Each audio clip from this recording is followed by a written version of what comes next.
The night sky was an inky black blanket over the North Shore suburbs of Massachusetts, its quiet betraying nothing of what was about to unfold. At midnight on December 19, 2021, the sprawling marshlands off Route 107 in Saugus lay still, the faint splash of tidal water the only disturbance. Then the body was found. Inside the house in Lynn, Massachusetts, the air still held the ghost of a fight. Furniture slightly askew, broken glass in the hallway, and the last text message blinking unanswered on her phone. She was 40-year-old Sherell Pringle, a driven, independent woman, with ambitions, with a son, with a circle of friends who never imagined this. Across town, 48-year-old Bruce Maiben sat in his car, engine off, eyes fixed ahead. A steady hum of dread filled the cabin. They had been dating for months, maybe longer, but just days before this night, Sherell texted a friend. She was done. Done with Bruce. She told of an incident.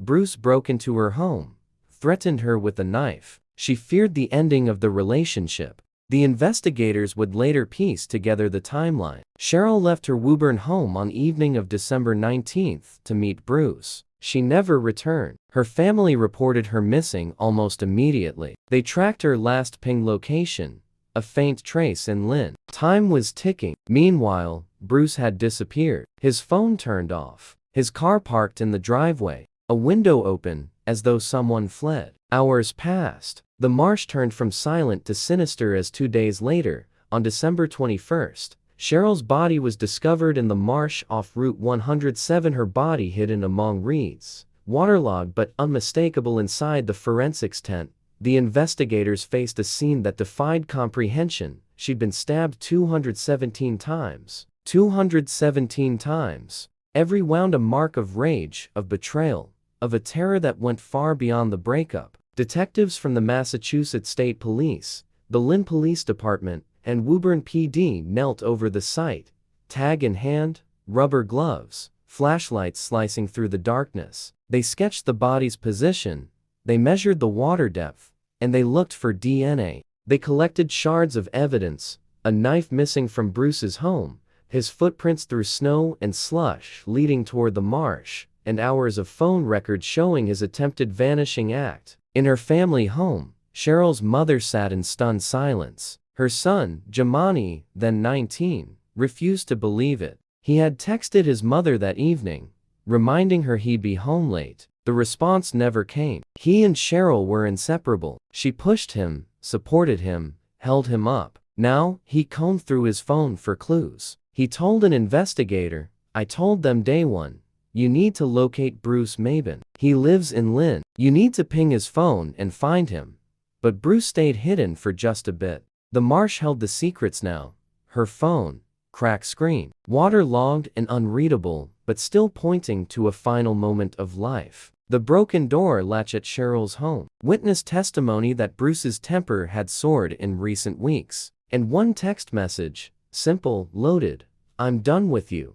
The detectives felt the weight of those words. They knew this wasn't just a breakup gone wrong. It was a spiral, and someone had lost everything. In court filings, prosecutors painted a picture of Bruce's envy, his anger, his fear of losing control. They pointed to that night as the moment when love turned lethal. Only they still lacked one thing: the full story of what happened inside that house, when the lights went out, and Sherell's world ended. On a cold winter's morning, Bruce was arrested on December 23, 2021. Charges began as tampering with evidence and obstruction. Law and crime won, but prosecutors found the threads leading straight to murder. The grand jury indicted him for first-degree murder. A trial loomed. The next step would reveal what happened in those dark hours between Lynn and the marsh. But for now, the shock had spread.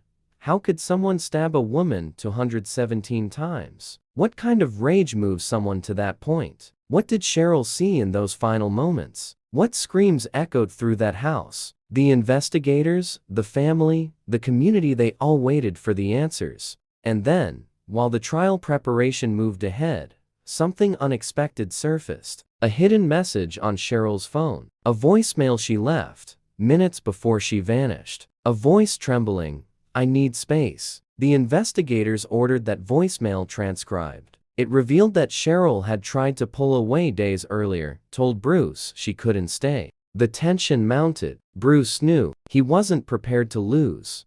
The darkness in the basement felt heavy, alive. When the officers' flashlights cut through the stale, damp air, they revealed more than just concrete walls and rusted tools. A thin trail of blood, faint but unmistakable, ran down one wall. Following it, investigators found something that would shatter the case wide open. Tucked behind an old washing machine was a blood-soaked tarp and a knife handle, snapped clean in half. It was suddenly crystal clear.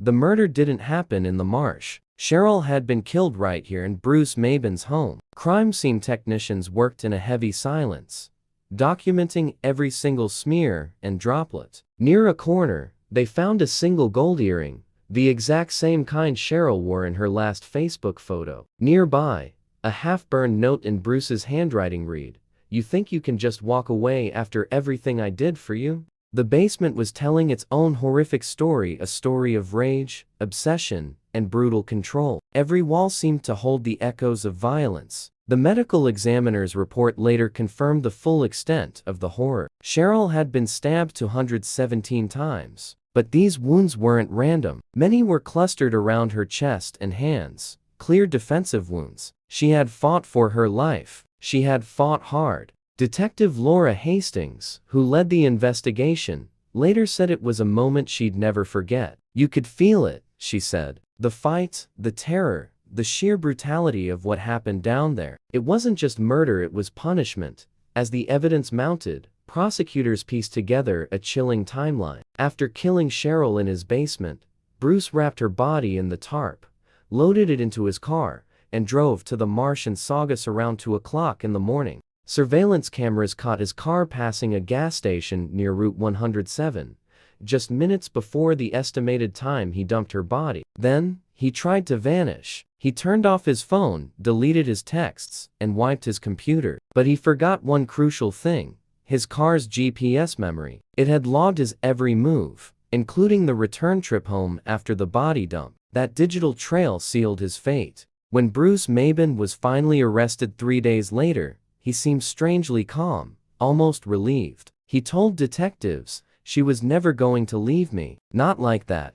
And then he fell silent. The trial began in 2024, delayed by months of forensic analysis. The courtroom was packed. Friends, reporters, and Sherell's family waited to finally hear the details that had been hidden for so long. The prosecutor, Assistant District Attorney Kate Riley, stood before the jury and declared, this wasn't a crime of passion. This was control. This was ownership. Bruce Maiben didn't lose his temper, he made a choice. The defense tried to argue temporary insanity, claiming Bruce snapped after Sherell ended their relationship, citing depression and past trauma. But the prosecution had more than just a motive. They had messages. In the days before her death, Sherell had confided in friends, writing, "He won't stop calling. He's been outside my house twice. I'm scared." Those words, retrieved from her iCloud, painted a terrifyingly clear picture. She had tried to end it. He simply wouldn't let her go. During the trial, the jury was shown photos from the basement, the blood patterns, the broken knife, the tarp. Each image drew audible gasps from the gallery. Then came the voicemail, the last words Sherell ever recorded. Her voice cracked as she said, "I just need time, Bruce. Please don't come over." The prosecution argued that this simple plea for space became her death sentence. The forensic team testified next, detailing how Bruce's DNA was found under Sherell's fingernails, a clear sign she had fought him till her very last breath. One investigator described the wounds as the purest form of rage I've ever seen. Outside the courthouse, protesters carried signs demanding justice for Sherell.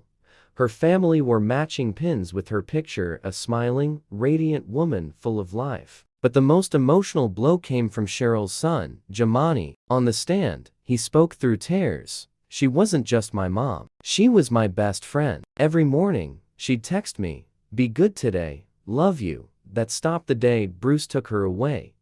The courtroom fell into a profound silence. Even Bruce, who had remained cold and detached, looked down at the floor. Throughout the trial, He barely looked at the jury. But when the prosecution read Sherell's final text to him, "I'm done with you," a flicker of pure anger crossed his face. The jury saw it, and they remembered. After weeks of testimony, the verdict came swiftly. The jury found Bruce Maiben guilty of first-degree murder. The judge's voice was steady as he delivered the sentence: life in prison, without the possibility of parole. Outside, District Attorney Paul Tucker told reporters, "What Bruce Maiben did was beyond comprehension. 217 stab wounds. A level of violence we rarely see. This wasn't love. This was domination and the ultimate act of control." But even with the case closed, one question haunted investigators: why 217 times? Psychologists suggested the number was symbolic, each stab a twisted manifestation of obsession, a punishment for daring to reject him. Sherell's sister said in an interview, "She kept giving him chances. She wanted to believe people can change. She never thought he'd kill her." As the story faded from the headlines, Detective Hastings couldn't shake a detail from the timeline. There was a missing hour, a 60-minute window between when Bruce left his house and when the marsh camera spotted his car. Why did the tarp have traces of gasoline on it? The evidence hinted at something unfinished. A week later, while cataloging items seized from Bruce's home, technicians found a small flash drive hidden inside a photo frame, labeled "Only Us." On it were dozens of pictures of a smiling, unaware Sherell, and one video file, time-stamped just 2 hours before her death. The screen showed Bruce pacing in his basement, speaking into his phone's camera. His voice was low, shaking with a chilling resolve. "If she walks away," he said, "she's not leaving me behind. Not ever." The video cut off. This was the final nail in the coffin, irrefutable proof that this was a planned, cold-blooded execution. Bruce Maiben's name would forever be linked to one of the most brutal domestic murders in Massachusetts history, haunting reminder that sometimes the most dangerous monsters aren't strangers in the dark, but the very people who once swore they loved you. But just when the world thought the case was finally over, months later, another discovery would reopen everything. A fisherman stumbled upon something buried near the same marsh where Sherell's body was found, something that tied back to Bruce Maiben in a way no one could have ever expected. The fisherman thought it was just debris at first, a black duffel bag half buried in the mud along the Saugus riverbank. It was April 2024, nearly 2 years after Bruce Maiben had been sentenced to life in prison. But when he tugged the bag free, a foul smell escaped, sharp, chemical, and unmistakable. He dropped it instantly and called the police. Within hours, detectives and forensic teams had sealed off the marsh, once again the same haunting scene that had first shocked Massachusetts. But this time, the discovery wasn't a body. It was something more disturbing: a collection of trophies. Inside the bag were a dozen personal items: photographs of Sherell Pringle, a lock of her hair, her driver's license, jewelry that had been missing from her home, and a blood-stained notebook with the words, "She is still mine," scrawled on the inside cover. Investigators were stunned. They had thoroughly searched Bruce's house before, yet these items had never been found. How had they ended up back here in the same marsh where he dumped her body? The theory came quickly: someone else had been helping him. Detective Laura Hastings, who had led the original case, was called back in. "When I saw the notebook," she said, "I knew this wasn't over. It wasn't random. Someone wanted us to find it."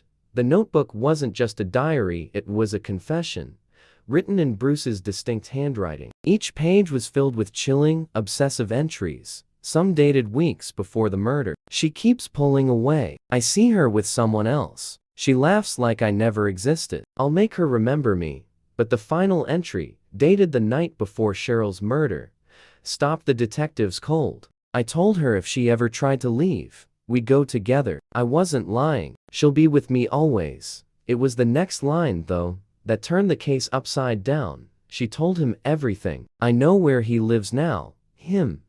The investigators quickly realized that Bruce wasn't writing about Sherell anymore, he was referring to someone else. And when they checked her phone records, they found a contact saved under M. It belonged to a man named Marcus Lewis, a co-worker and longtime friend Sherell had been confiding in. Marcus had testified briefly during the trial, saying he'd spoken with Sherell days before her death and advised her to get a restraining order. Now, his name was back in the files, and this time, under suspicion. Detectives visited Marcus at his apartment in Salem. He was cooperative, calm, and visibly shaken when they showed him the recovered notebook. "I thought this nightmare was over," he said quietly. "I told her to stay away from him. I didn't know she'd go back." But when asked if he'd ever seen Bruce after the murder, Marcus hesitated just for a moment. That hesitation was enough. Detectives obtained a warrant and searched his apartment. Inside his closet,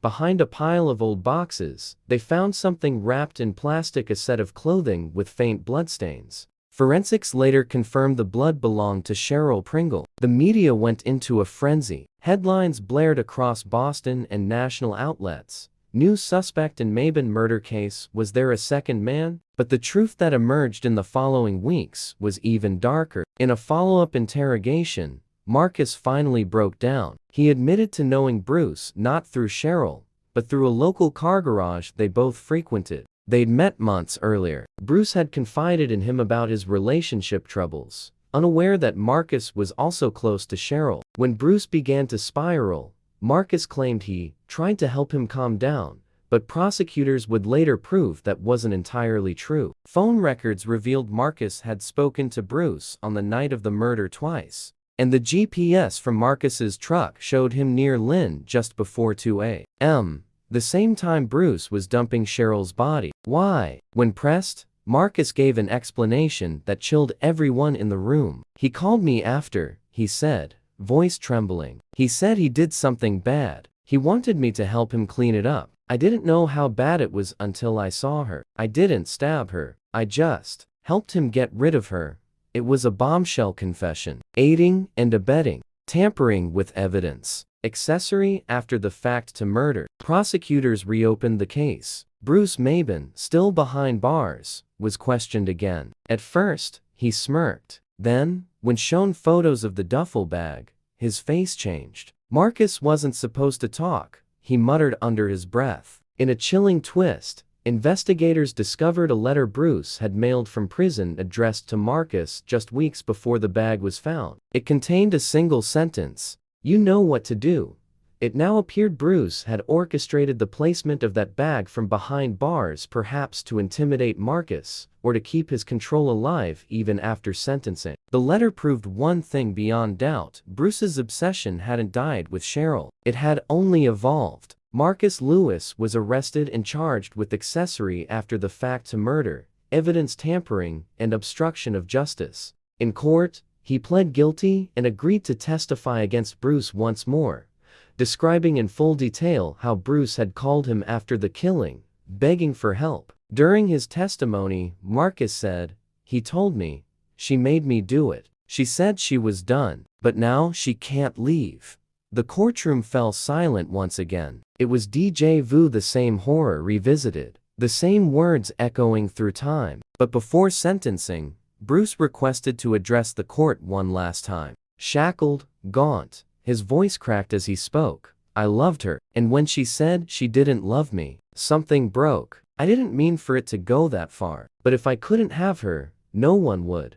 He turned to Sherell's family and whispered, "She's still with me." Those 4 words sent shivers through the room. Bruce Maiben remained in prison until his death in 2025. Officials reported it as a suicide. But when guards entered his cell, they found one last note taped to the wall: "I kept my promise." Inside his cell drawer were photos, the same ones from the duffel bag, Sherell smiling, alive, unaware of the darkness that awaited her. The case officially closed in May 2025, but for many in Massachusetts, the scars remain. Sherell's family launched a foundation in her memory, advocating for domestic violence victims and early intervention programs. Her son, now in college, speaks publicly about warning signs and surviving trauma. The 217 stabs case became a grim symbol of how obsession can masquerade as love and how ignored red flags can turn fatal. Detective Hastings summed it up best in a closing interview: "We think we know monsters. We picture shadows and strangers, but sometimes they look us right in the eyes and say, 'I love you.'